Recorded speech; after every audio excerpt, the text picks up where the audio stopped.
Hi friends, welcome back. Bangladesh air force पहुंची भारत की शरण में, मांगे हथियार, 3 और देश ने मांगी मदद। ओ चलो देखें, वीडियो शुरू करते हैं। वीडियो शुरू करने से पहले अगर आप चैनल पर नए हो और आपने अभी तक सब्सक्राइब नहीं किया तो जल्दी से पहले सब्सक्राइब के बटन और बेल आइकन को क्लिक कर लो ताकि आपको हमारे सारे न्यू वीडियोस के नोटिफिकेशन मिल जाए जैसे हम अपलोड करें। अगर आपको वीडियो पसंद आता है प्लीज लाइक एंड शेयर। चलिए शुरू करते हैं। दोस्तों, इस समय भारतीय हथियारों की धूम विश्व पटल पर देखी जा सकती है। लगातार दुनिया के काफी सारे देश भारतीय हथियारों की तरफ खींचे चले आ रहे हैं और इसी बीच एक और बड़ी खबर भारतीय डिफेंस एक्सपोर्ट से निकलकर सामने आ रही है, जहां पर 3 से ज्यादा देश भारत के डिफेंस सिस्टम में इंटरेस्ट दिखा रहे हैं। ये खबर बेहद ज्यादा इंपॉर्टेंट है, न सिर्फ भारत के डिफेंस एक्सपोर्ट के लिए बल्कि भारत के मेक इन इंडिया प्रोजेक्ट के लिए भी। जानेंगे इस खबर के बारे में डिटेल में। वहीं पर हमारी दूसरी खबर भी डिफेंस से जुड़ी हुई है, जिसके तहत हम बात करने वाले हैं बांग्लादेश एयरफोर्स की तरफ से निकल कर आ रही न्यूज के बारे में, जिसके तहत बांग्लादेश के एयरफोर्स भारतीय डिफेंस इक्विपमेंट में इंटरेस्ट दिखा रही है और इसके लिए बकायदा उन्होंने भारत के साथ मीटिंग भी की है। इससे क्या रिजल्ट निकल कर सामने आया है, इसके ऊपर भी आगे हम बात करने वाले हैं। दोनों ही खबर भारत के डिफेंस एक्सपोर्ट के लिए बेहद ज्यादा इंपॉर्टेंट है, इसीलिए वीडियो को अंत तक जरूर देखिएगा। तो चलिए शुरू करते हैं इस वीडियो को। दरअसल दोस्तों, हाल ही में डीआरडीओ की तरफ से आकाश मिसाइल का सफल परीक्षण किया गया था। ये परीक्षण बेहद ज्यादा खास था और इसके ऊपर बकायदा हमने वीडियो बनाकर आपको बताया भी था। वहीं बात करें इस परीक्षण की तो इसके तहत भारत ने 4 टारगेट को एक साथ मार गिराया था और इस तरह का परीक्षण करने वाला भारत दुनिया का पहला देश भी बन गया था। इस परीक्षण के बाद ही दुनिया को भारत की डिफेंस सिस्टम की ताकत के बारे में अंदाजा हो सका। कहा जाता है कि जो दिखता है वही बिकता है और भारत एक क्षेत्र में हमेशा से पीछे रहा है और वह है पीआर करने में, यानी कि एडवर्टाइजमेंट करने में। भारत काफी सारे आकर्षित हथियार बना तो लेता है लेकिन उसका पीआर सही तरीके से नहीं कर पाता। लेकिन इस बार आकाश मिसाइल सिस्टम के केस में बात अलग थी। भारत ने ये खास परीक्षण तो किया ही, साथ ही इसकी वीडियो रिलीज करके दुनिया को अपनी कैपेबिलिटी के बारे में भी बताया और इसके बाद दुनिया के काफी सारे देश भारत के आकाश मिसाइल डिफेंस सिस्टम में इंटरेस्ट दिखाना शुरू कर चुके हैं। आप स्क्रीन पर एएनआई का आर्टिकल रेफरेंस के लिए देख सकते हैं, जिसमें साफ साफ लिखा हुआ है, after Armenia order Philippines, Brazil, Egypt showing interest in Akash air defence system. यानी कि अर्मीनिया के ऑर्डर के बाद ये 3 देश और भारत के मिसाइल सिस्टम में इंटरेस्ट दिखा रहे हैं और ये बात खुद एएनआई की तरफ से कही गई है, यानी कि ये ऑफिशियल न्यूज है। इससे पहले हमने आपको बताया था कि आकाश मिसाइल डिफेंस सिस्टम का किसी देश ने ऑर्डर दिया है, लेकिन उस समय कंफर्मेशन नहीं थी कि वह ऑर्डर अर्मीनिया ने दिया है या फिर फिलीपींस ने दिया है। लेकिन अब इस पर भी कंफर्मेशन आ चुकी है कि आकाश मिसाइल डिफेंस सिस्टम का ऑर्डर अर्मीनिया की तरफ से दिया गया था। इससे एक बात और साफ होती है कि अर्मीनिया को भारतीय हथियार पर काफी ज्यादा भरोसा है।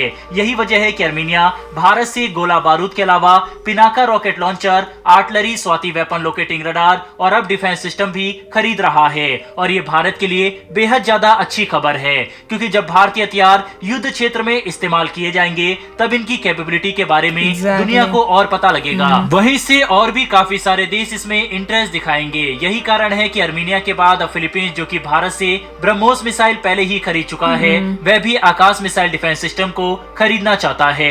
फिलीपींस के अलावा ब्राजील, जो कि भारत की ब्रह्मोस एनजी में भी इंटरेस्ट जाहिर कर चुका है, वह भी आकाश मिसाइल सिस्टम में इंटरेस्ट है। और ब्राजील के अलावा इजिप्ट भी भारत से आकाश सिस्टम खरीदना चाहता है। वहीं शॉर्ट में आकाश मिसाइल सिस्टम की खासियतों की बात करें तो डीआरडीओ पहले ही यह साफ कर चुका है कि सिंगल फायरिंग यूनिट का इस्तेमाल कर मिसाइल लॉन्च करना और एक साथ 4 ठिकानों पर सटीक निशाना लगाने की क्षमता रखने वाले में भारत देश सबसे आगे है। दुनिया के किसी और देश के पास फिलहाल ऐसी क्षमता नहीं है जो कि आकाश मिसाइल डिफेंस सिस्टम में है। फिलहाल भारत में इसके 3 वेरिएंट मौजूद है। पहला आकाश MK, इसकी रेंज 30 किलोमीटर है। दूसरा आकाश MK2, इसकी रेंज 40 किलोमीटर है। तीसरा आकाश NG, इसकी रेंज 80 किलोमीटर है। दोस्तों, आकाश NG मिसाइल 20 किलोमीटर की ऊंचाई तक जाकर दुश्मन के विमान या मिसाइल को नष्ट कर सकती है। सबसे ज्यादा खतरनाक इसकी गति है। ये दुश्मन को बचने की तैयारी का मौका नहीं देता। इसकी गति 2.5 मैक यानी 3070 87 किलोमीटर प्रति घंटा है, यानी 1 सेकंड में करीब 1 किलोमीटर की दूरी तय करता है। वहीं कम रेंज की वजह से ये युद्ध क्षेत्र में और भी ज्यादा खास हो जाती है, क्योंकि अक्सर जमीनी युद्ध एक पर्टिकुलर छोटे से एरिया में लड़ा जाता है, वहां पर यह बेहद ज्यादा खास बन जाता है। यही कारण है कि दुनिया भर के देश इसमें इंटरेस्ट दिखा रहे हैं। फिलहाल दोस्तों बढ़ते हैं हमारी दूसरी खबर की तरफ, जो कि बांग्लादेश की तरफ से निकलकर सामने आ रही है। दरअसल बांग्लादेश के वाइस एयर मार्शल जाहिदुर रहमान ने भारत के डीडीपी यानी डिपार्टमेंट ऑफ डिफेंस प्रोडक्शन के ऑफिसर से मीटिंग की। इन्होंने हिंदुस्तान एरोनॉटिक्स लिमिटेड यानी HAL, भारत डायनेमिक लिमिटेड यानी BDL, भारत इलेक्ट्रॉनिक लिमिटेड यानी BEL, इन सभी बड़ी कंपनियों के रिप्रेजेंटेटिव के साथ भी मुलाकात की। इनका मकसद ये था कि भारत की इन बड़ी डिफेंस कंपनियों के साथ मिलकर अपने देश में डिफेंस इक्विपमेंट के प्रोडक्शन की पॉसिबिलिटीज को देखा जाए, जो कि भारत के लिए काफी बड़ी बात है, क्योंकि अक्सर हम दूसरे देशों की कंपनियों के साथ मिलकर अपने देश में हथियारों को बनाते हैं, लेकिन अगर दूसरे देश भारतीय कंपनियों के साथ मिलकर भारत के अत्याधुनिक हथियारों को बनाएंगे तो उससे एक तो भारतीय डिफेंस कंपनियों का नाम काफी ज्यादा होगा, साथ ही डिफेंस में भारत का रेवेन्यू भी बढ़ेगा। वैसे दोस्तों आपके हिसाब से क्या भारत को अपनी डिफेंस कंपनियों को बांग्लादेश के साथ मिलकर काम करने की इजाजत देनी चाहिए या फिर नहीं? अपनी राय हमें पहले बोल दे, सुन बताइएगा। फिलहाल इस वीडियो में इतना ही। अगर आपको ये इन्फॉर्मेशन और वीडियो पसंद आई हो तो वीडियो को लाइक करके हमारी आने वाली डेली डिफेंस से जुड़ी ऐसी वीडियो के लिए चैनल को सब्सक्राइब कर बेल नोटिफिकेशन अवश्य दबा लें। फिर मिलेंगे ऐसी एक नई वीडियो के साथ। धन्यवाद, जय हिंद। तो भाई बहुत खुशी हो रही है प्रोग्रेस देख के हमारे इंडिया की, खासकर वेपन्स में, और इस टाइप के हम वेपन्स बना रहे हैं कि कि दूसरे देश भी अब खरीदने के लिए आ रहे हैं। देखिए आर्मीनिया को बेचना इज ओके, आर्मीनिया बहुत दूर है, उसको बेच सकते हैं, मगर क्वेश्चन ये होता है कि क्या आप ये वेपन्स अपने नेबर को बेचेंगे? नहीं। खासकर वो नेबर्स जिनका भी डाउट है। अगर मान लो नेबर जो है उसकी तुमसे कोई लड़ाई हो जाए और नेबर तुम्हारे अगेंस्ट यूज कर ले, फिर वो तो ठीक है, आपने कॉन्ट्रैक्ट साइन किए होंगे, कुछ भी होगा, वो नहीं मानते। नहीं, जब कोई कुछ का कॉन्ट्रैक्ट थोड़ी वो तब देखेगा वो तो। और आई डोंट थिंक ऐसा कोई सिस्टम है कि अगर आपने इंडिया की तरफ पॉइंट किया वो चलने बंद हो जाएंगे, या बनाया हो ऐसा कुछ भाई। पर कि अगर वो वेपन्स हैं यू कांट बी मतलब उनको यूज नहीं किया जा सकता अगेंस्ट इंडिया।